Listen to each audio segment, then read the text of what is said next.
Okay, so hello, welcome to this position. We can see here that white is currently up a pawn, and there is a bishop and knight imbalance in the position. Everything else seems roughly equal, at least in material. We can see that our rook is currently, it feels very suffocated and also trapped um, on white side of the board. So in puzzles, we should usually look for pose moves, which include checks, captures, threats, and pawn breaks. I don't see any useful checks here. A capture could be rook b3 or rook d2, so that's something to look at. Also knight d5, but you can see that our rook is currently hanging, so that doesn't seem very feasible. I don't see any useful pawn breaks here in this position.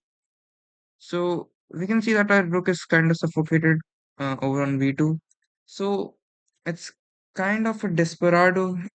We are kind of forced to look at the move, either rook b3 or rook d2, to somehow give up this for at least some material.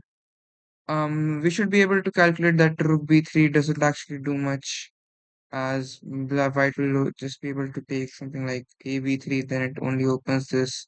We are already losing in the material point of view, and also the a file opens up.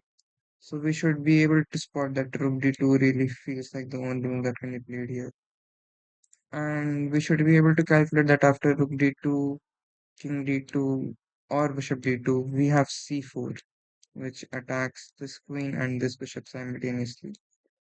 This queen and this bishop simultaneously, and we get two pieces for the rook, and that's quite a playable position. I would even say that's better for black. So it should be rook d2. Then we should play c4. As you can see, the discovery on the queen.